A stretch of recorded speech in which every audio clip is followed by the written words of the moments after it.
Russia Ukraine war zone से इस वक्त की एक और बड़ी अपडेट आपको बता दें, पुतिन ने इस बार खुलकर अपने परमाणु प्लान के बारे में बताया है। पुतिन ने साफ किया है कि वो परमाणु हमले के बारे में सोच नहीं रहे हैं। बिल्कुल, तो यहाँ पर पुतिन ने ये बड़ा दावा किया है जिसका डर पूरी दुनिया को था कि क्या पुतिन परमाणु हमला करेंगे, लेकिन अब परमाणु हमले को लेकर के पुतिन का ये बयान कि वो हमले के बारे में सोच नहीं रही है।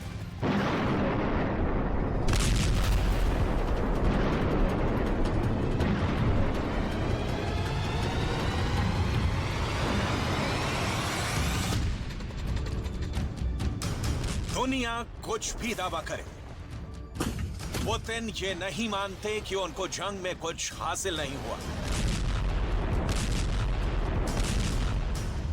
अमेरिका और ब्रिटेन के अखबार पुतिन के खिलाफ कितना ही प्रोपेगेंडा चलाएं, पुतिन मानते हैं कि जो टारगेट उन्होंने तय किया था वो हासिल कर लिया है।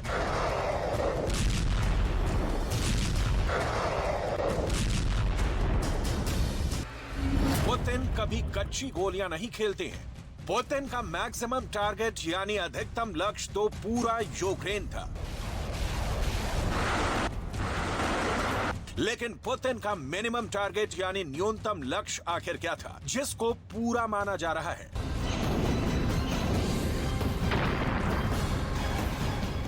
अगर जंग में कोई देश परमाणु बम का इस्तेमाल करना नहीं चाहता, और जैसा कि पुतिन दावा करते हैं कि वो परमाणु बम का इस्तेमाल कभी नहीं करेंगे, तो फिर आखिर पुतिन बार बार परमाणु बम का जिक्र क्यों कर रहे हैं? सवाल ये भी है कि अगर चर्चा ये हो रही है कि पुतिन की आर्मी यूक्रेन के अंदर जंग हार रही है, तो फिर आखिर पुतिन मेडल किस लिए बांट रहे हैं? आखिर किस जंग के शौर्य के सितारे पुतिन अपने सिपाहियों के सीनों पर लगा रहे हैं?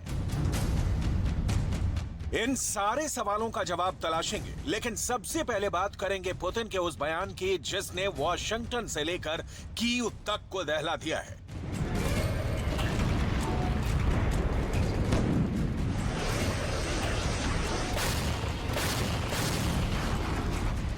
अमेरिका और ब्रिटेन के अखबार जंग का खलनायक पुतिन को साबित करना चाहते हैं, लेकिन पुतिन पूरी आन बान शान के साथ मॉस्को के अंदर नायक की तरह मीडिया के सामने आए। उनके चेहरे पर हार वाले किसी पछतावे का भाव नहीं था।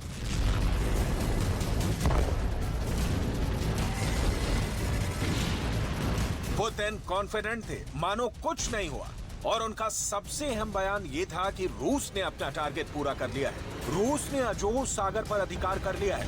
आखिर क्यों अजोव सागर को हासिल करने पर पुतिन प्रसन्न है? आखिर क्या है अजोव सागर का महत्व? ये सब आपको समझाएंगे और बताएंगे, लेकिन पहले पुतिन का लेटेस्ट बयान सुनिए जो ज़ेलेंस्की और बाइडेन को काफी ज्यादा चुभ रहा है। Это серьезный вопрос. Значит, ну, чего ж там греха таить. И Азовское море стало внутренним морем Российской Федерации. Это серьезная вещь. Еще Петр это другое. Петр Первый еще боролся за то, чтобы, значит, выйти к Азовскому морю. पुतिन ने एक नाम लिया, पीटर द ग्रेट। आखिर कौन है Peter the great? Peter the great रूस के बड़े सम्राटों में गिने जाते हैं जिन्होंने रूस की सीमा को अजोव सागर तक पहुंचा दिया था। दरअसल पुतिन अपने देश की जनता को यह बताना चाहते हैं कि उन्होंने यूक्रेन में युद्ध लड़कर एक बहुत बड़ी उपलब्धि हासिल की है, और उनकी उपलब्धि भी रूस के great king Peter the great की तरह ही काबिले तारीफ है। 1682 से 1725 तक पीटर द ग्रेट रूस के सम्राट रहे, और शायद अब पुतिन भी यही चाहते हैं कि रूस की जनता उनके नाम के आगे भी पुतिन द ग्रेट लिखे। पुतिन की ये उपलब्धि वाकई में अहम तो जरूर है, क्योंकि अजोव सागर अपनी लोकेशन की वजह से सामरिक दृष्टि से बेहद महत्वपूर्ण है।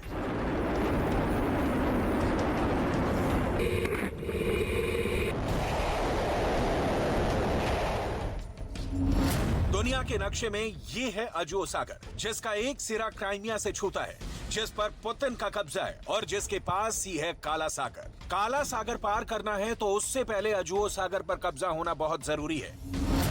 इसी नक्शे को जरा नजदीक से देखिए। ये है मारियोपोल का बंदरगाह, जिसका कब्जा मारियोपोल पर होगा, उसका कब्जा अजोव सागर पर भी होगा, क्योंकि मारियोपोल का बंदरगाह अजोव सागर के तट पर ही है।